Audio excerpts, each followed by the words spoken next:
Hi everyone, welcome back to my channel. I'm Huck. Today I'm doing my October book haul. So we're talking about all the books that I got in October.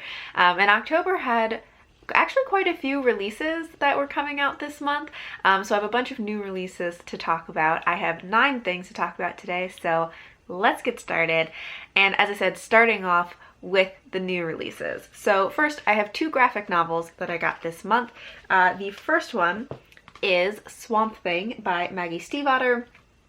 This is a YA graphic novel that is about 2 twins who are kind of opposites. One of them is very extroverted and outgoing, and the other one is very introverted and has a science project, or scientific research actually, that he is working on that is about distilling and preserving the memories from plants. And the summer before the 2 of them go off to college, they end up spending the summer with their cousins who happen to live near a swamp.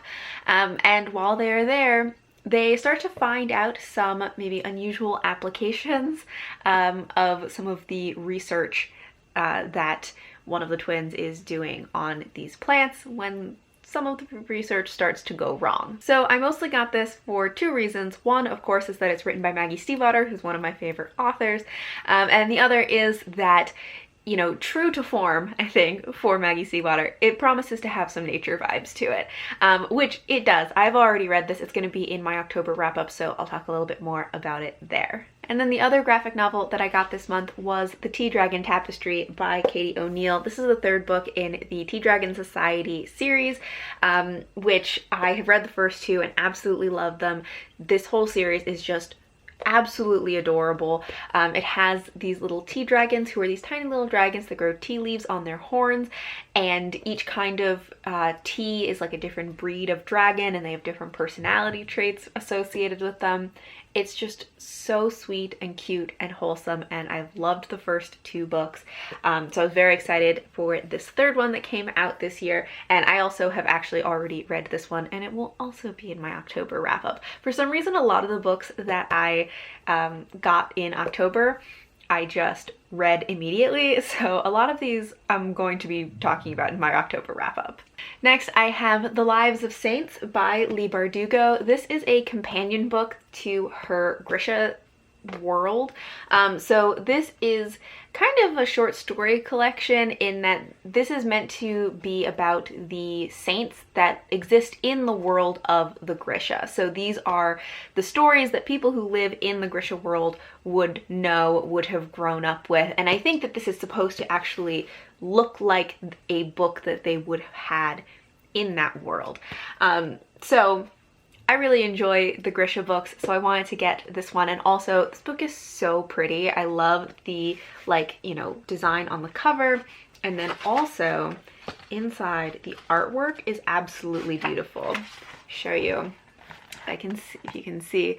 This artwork is so beautiful. I have also read this book already, and it will be in my October wrap-up, but the artwork, absolutely beautiful.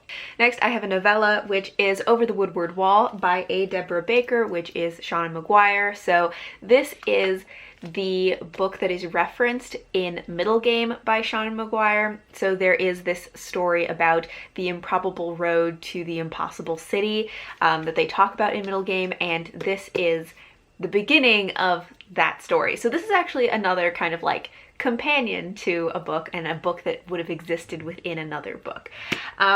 So this is a fairy tale that is following these 2 children that are Avery and Zib, and it's kind of a portal fantasy. They end up in the Up and Under, which is this other world, and it's kind of, in Middle Game, it's kind of described as this world's version of the Wizard of Oz, which I could definitely see. I've also already read this one, so it'll be in my October wrap-up. But yeah, so this is just a little companion novella to that is meant to be the book that is within that book. And the last October release that I have is A Golden Fury by Samantha Coe.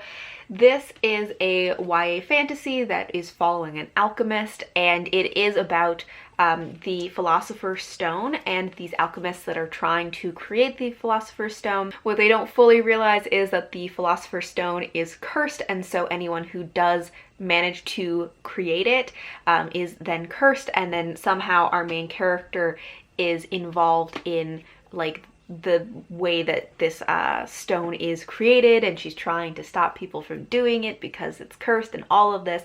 I was really interested in this because I wanted to try another book with a alchemist in it, or like with alchemy, because I think I've only read like 1 or 2 books that have alchemy, but thought it sounded interesting, so I wanted to give it a try, and it has a gorgeous cover, so thought I'd try it out.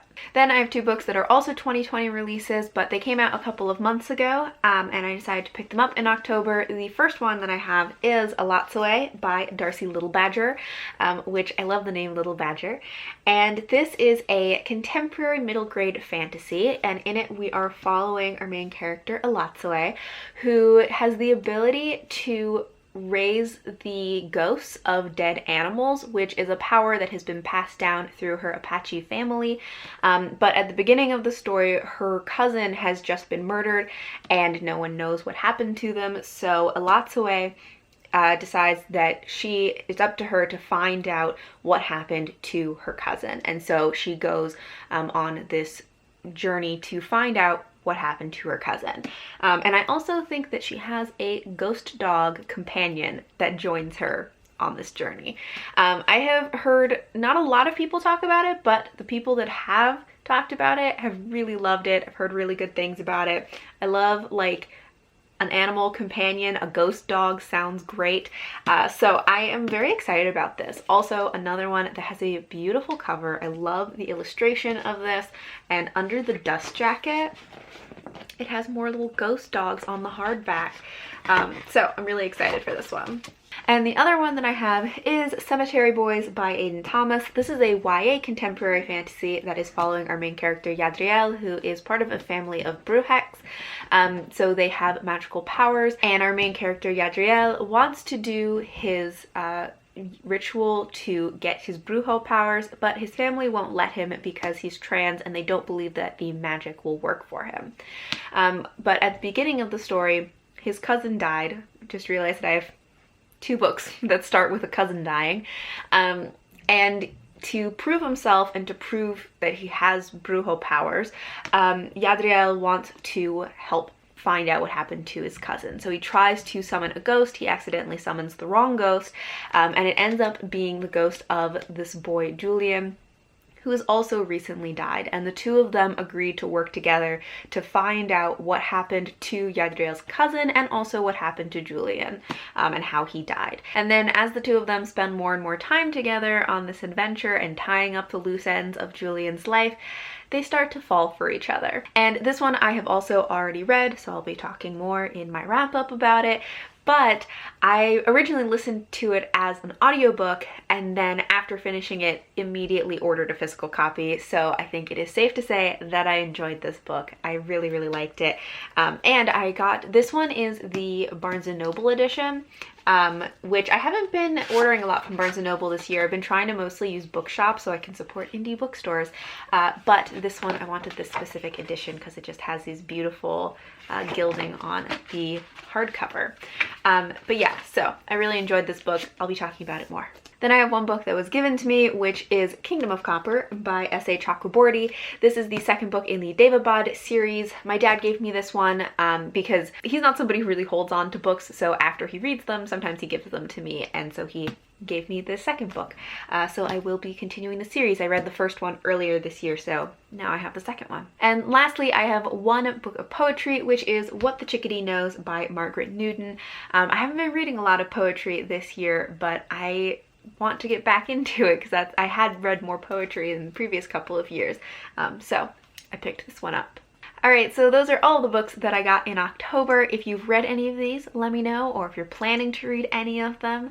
Thank you all for watching, and until next time, bye!